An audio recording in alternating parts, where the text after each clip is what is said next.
Hello friends, this is Sakshi and you're on my YouTube channel Enjoy Learning with Sakshi Pandey। तो आज की video में हम कर रहे हैं क्लास 9 का लेसन नंबर 6 ऑफ मैथमेटिक्स, जिस लेसन का नाम है लाइंस और एंगल्स। तो टॉपिक देख के आपको ये बात तो समझ गई कि इसमें मेनली हमें दो टॉपिक्स पे ध्यान देना है। पहला है लाइंस और दूसरा है एंगल्स, यानी उनसे रिलेटेड बातें, उनसे रिलेटेड चीज़ें, उनसे रिलेटेड लॉज, थ्योरम्स, प्रूफ, ये सब के बारे में हम इस चैप्टर में देखने वाले हैं। तो लाइन आपसे कोई पूछे तो आप इस तरह का कुछ ड्राइंग बनाते हैं, और वहीं अगर आपसे कोई एंगल पूछे तो आप इस तरह का एक डायग्राम बनाते हैं, आप इस तरह का बनाते हैं, इस तरह का बनाते हैं, यानी अलग अलग मीज़र का एंगल होता है। तो अब हम आगे करके एक एक एंगल को बड़े ध्यान से समझते हैं। तो सबसे पहले एंगल्स इन डेली लाइफ। तो एंगल्स इन डेली लाइफ से जानना, उससे पहले जानना ज़रूरी है कि एंगल होता क्या है। तो कोई भी दो रे जब आपस में मीट करती है, यानी कि ये इस साइड से और एक्सटेंड हो सकता है और ये इस साइड से और एक्सटेंड हो सकता है, बट यहाँ पे दोनों का फिक्स्ड पॉइंट है। तो जब ये आपस में इंटरसेक्ट कर रही है तो ये जो चीज़ बन रही है यही कहलाती है एंगल। तो अब हम कुछ एंगल्स के एग्जांपल देखते हैं कि डेली लाइफ में किस किस तरह के एंगल हमें देखने को मिलते हैं। तो यहाँ पे ये जो फिश की ड्राइंग है इसमें देखिए, यहाँ पे एक एंगल बन रहा है, ये एरोप्लेन में यहाँ पे एक एंगल बन रहा है, यहाँ पे भी एक एंगल बन रहा है, यहाँ पे भी एक एंगल बन रहा है, यहाँ पे भी एंगल बन रहा है। यानी एंगल को अगर हम नोटिस करें अपने सराउंडिंग्स में तो एंगल्स का नंबर बहुत ज़्यादा है। अब हम आते हैं इस चैप्टर के बेसिक टर्म्स और कुछ इम्पॉर्टेंट डेफिनेशंस पे। तो सबसे पहले चैप्टर का नाम है लाइन्स एंड एंगल्स। तो पता होना चाहिए कि लाइन क्या है। A straight path extending in both directions with no end points, यानी ये एक स्ट्रेट पाथ की तरह होता है जो कि दोनों डायरेक्शंस में एक्सटेंड होता है, यानी इस साइड से भी और साथ ही साथ इस साइड से भी, और इसका कोई भी एंड पॉइंट नहीं होता, क्योंकि अगर ये एक्सटेंड होते रहेगा तो इसका एंड पॉइंट हम कैसे बता सकते हैं। इस तरह का कुछ होता है। ये जो इसमें एरो है ये बताता है कि ये उस साइड और एक्सटेंड कर सकता है। ठीक है, अब हम आते हैं लाइन सेगमेंट पे। तो लाइन सेगमेंट एक लाइन का ही हिस्सा है। अगर मैं लाइन के इतने हिस्से को काट के अलग जगह पे ड्रॉ करूँ तो वो कहलाएगा लाइन सेगमेंट। क्यों? क्योंकि इसमें एंड पॉइंट्स होंगे, यानी यहाँ से यहाँ तक की लेंथ फिक्स है। इस लाइन में से मैंने 7 सेंटीमीटर का पाथ कट करके किया है, तो यानी कि उसका फिक्स्ड मेजरमेंट है, उसके एंड पॉइंट्स फिक्स्ड है, वो दोनों डायरेक्शंस में एक्सटेंड नहीं कर रहा है, यानी उसके दो एंड पॉइंट्स और साथ ही साथ उसकी एक फिक्स्ड लेंथ है। तो ऐसे लाइन को कहते हैं हम लाइन सेगमेंट। अब हम आते हैं कि पॉइंट क्या होता है। सो पॉइंट को हम कह सकते हैं एक लोकेशन। हम पॉइंट इस तरह से कुछ बनाते हैं, कुछ इस तरह से, ये सारे पॉइंट्स हैं, देख सकते हैं आप। तो अब आपको पॉइंट समझ आ गया। अब हम आते हैं intersecting lines and non intersecting lines, यानी एक तो हो गई इंटरसेक्टिंग और दूसरी नॉन इंटरसेक्टिंग। इंटरसेक्टिंग लाइंस वो होती हैं जो कि क्रॉस होती हैं, यानी किसी न किसी पॉइंट पर मीट करती हैं। जैसे ये वाली और ये वाली लाइन इस पॉइंट पर मीट कर रही हैं, ये एक दूसरे को क्रॉस कर रही हैं, तो ये दोनों इंटरसेक्टिंग लाइंस हो गई। और नॉन इंटरसेक्टिंग लाइंस इसका जस्ट अपोजिट, कि जो कभी भी क्रॉस नहीं करते। जैसे एक ये लाइन बना दी मैंने और एक ये लाइन, ये कभी भी कहीं भी किसी भी पॉइंट पे नहीं मिल रहे, यानी कि ये नॉन इंटरसेक्टिंग है। यानी जो मिल जाएंगे नाम के हिसाब से, इंटरसेक्ट का मतलब क्या होता है? जॉइंट होना, मिलना। तो जो मिल रहे हैं वो इंटरसेक्टिंग और जो नहीं मिल रहे हैं वो नॉन इंटरसेक्टिंग। अब हम देखते हैं कुछ नॉन इंटरसेक्टिंग लाइंस के एग्जाम्पल। तो सबसे पहले एग्जाम्पल हो जाता है हार्डवुड फ्लोर, उसके बाद हो जाता है विंडोज़ की अपोजिट साइड्स। विंडोज़ कुछ इस तरह की होती है। अब इसकी अपोजिट साइड्स, यानी ये वाली और ये वाली कभी भी नहीं मिलती, ये वाली और ये वाली भी कभी नहीं मिलती, ये भी नॉन इंटरसेक्टिंग हो गई। अब पार्किंग स्लॉट्स जो होते हैं, अब पार्किंग स्लॉट्स का ये और ये हिस्सा कभी नहीं मिलता, पैरेलल पार्किंग भी कभी नहीं मिलती, स्ट्रीट्स जो होती है वो भी नॉन इंटरसेक्टिंग होती है। यानी जो भी चीज़ कभी नहीं मिलेगी वो कहलाती है नॉन इंटरसेक्टिंग। अब हम आते हैं अपने अगले टॉपिक जो कि है परपेंडिकुलर। ठीक है, तो अब हम देखते हैं कि ये परपेंडिकुलर लाइंस क्या होती है। कोई भी दो लाइंस, परपेंडिकुलर लाइंस में एक बात कॉमन होती है कि वो हमेशा इंटरसेक्टिंग होते हैं, यानी वो एक दूसरे से टच होते हैं किसी पॉइंट पे।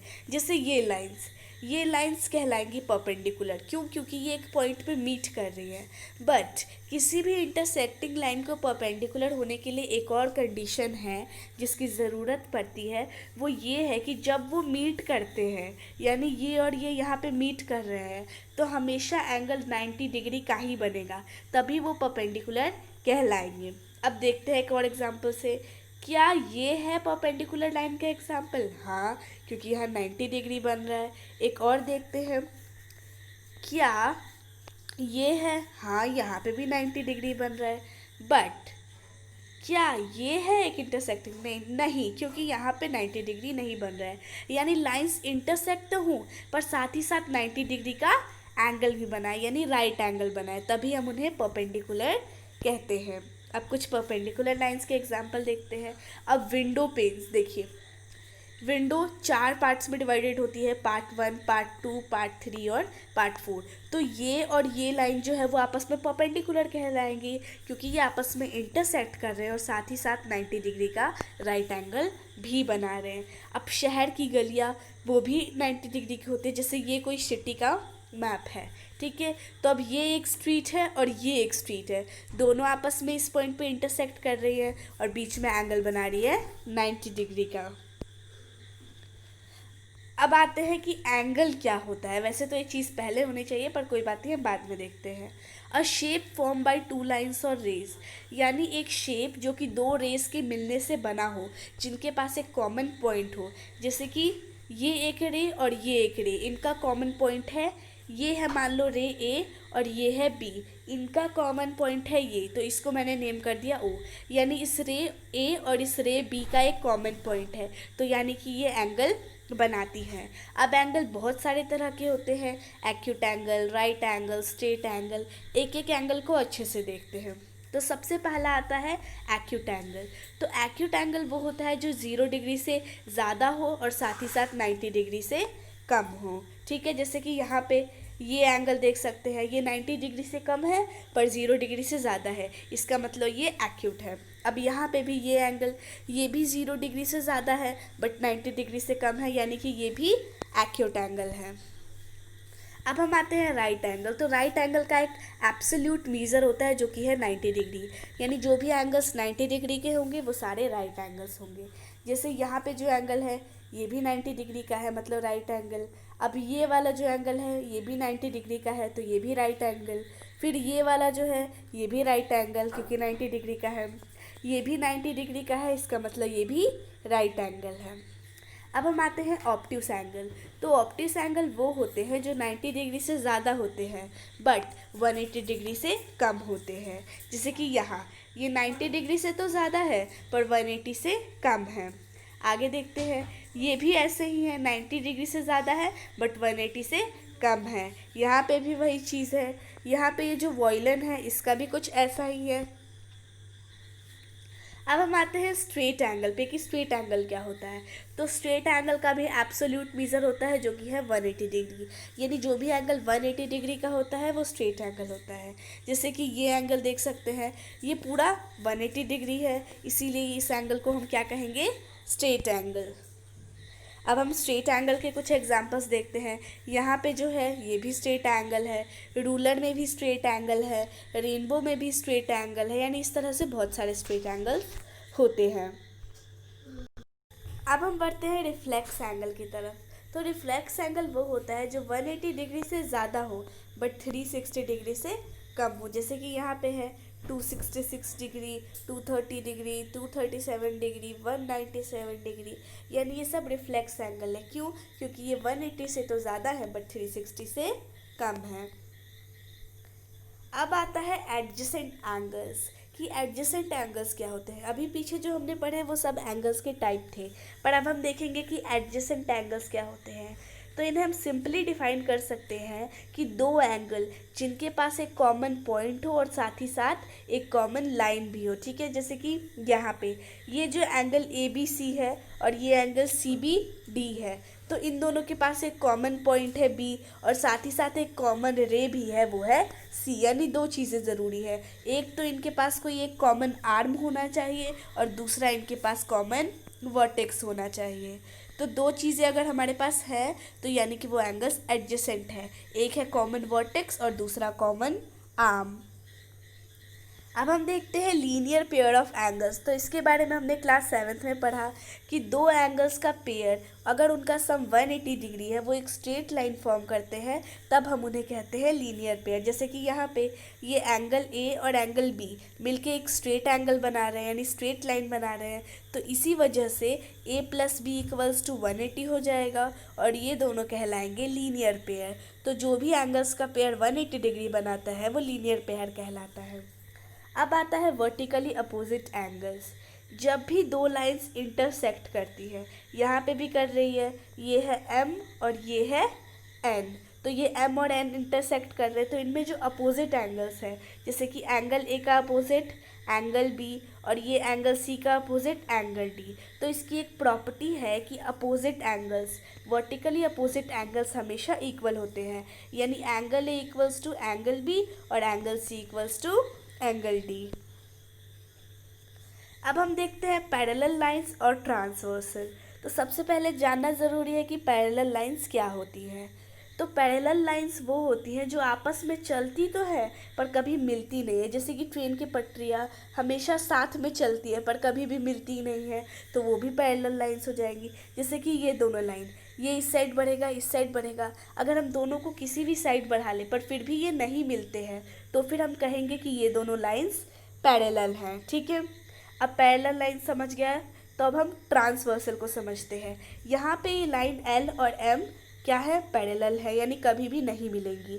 तो अगर कोई लाइन, ये है लाइन T, अगर ये कोई अननोन लाइन इस पे फॉल करेगी तो फिर इस लाइन को हम कहते हैं ट्रांसवर्सल। ठीक है, यानी कोई भी लाइन जो कि दो पैरेलल लाइंस पे फॉल करती है उसे कहा जाता है ट्रांसवर्सल। अब ये ट्रांसवर्सल जब भी पैरेलल लाइन पे फॉल करती है तो मिनिमम 8 एंगल्स बनाती है। तो उन 8 एंगल्स के बीच क्या रिलेशन है वो देखते हैं। सबसे पहला रिलेशन है कॉरस्पॉन्डिंग एंगल्स का। तो जैसे कि यहाँ पे एंगल 1 2 3 4 5 6 7 और 8, तो यहाँ पे सबसे पहले हम एंगल 1 को देखते हैं। तो ये जो M में एंगल 1 की पोजीशन है, N में वो सेम पोजीशन है एंगल 5 की, इसीलिए ये दोनों कॉरस्पॉन्डिंग कहलाएंगे। ठीक है, अब यहाँ पे जो एंगल 2 है उसका कॉरस्पॉन्डिंग हो जाएगा एंगल 6, क्योंकि दोनों की पोजीशनिंग सेम है। ये एंगल 3 का हो जाएगा एंगल 7 और एंगल 4 का हो जाएगा एंगल 8। अब आता है अल्टरनेट इंटीरियर एंगल। तो जब भी इस तरह का कोई ट्रांसवर्सल दो पैरेलल लाइन पे फॉल करता है तो जहाँ भी Z बनता है, जैसे यहाँ पे बन रहा है, ये Z बन रहा है, तो जो ये एंगल 5 और एंगल 6 है यही कहलाते हैं अल्टरनेट इंटीरियर एंगल्स, और ये हमेशा आपस में इक्वल होते हैं जैसे कि कॉरस्पॉन्डिंग एंगल होते हैं। यानी जहाँ भी Z बनता है तो वहाँ पे दो एंगल्स होंगे, वो दोनों एक दूसरे के इक्वल होंगे। अब आता है अल्टरनेट एक्सटीरियर एंगल। तो अब यहाँ पे वापस हम Z को ड्रॉ करते हैं। तो जब हम Z को इस साइड से एक्सटेंड करें और इसको भी इस साइड से एक्सटेंड करें तो ये जो एंगल B है वो इक्वल होता है एंगल G के, और यही कहलाएंगे हमारे अल्टरनेट एक्सटीरियर एंगल।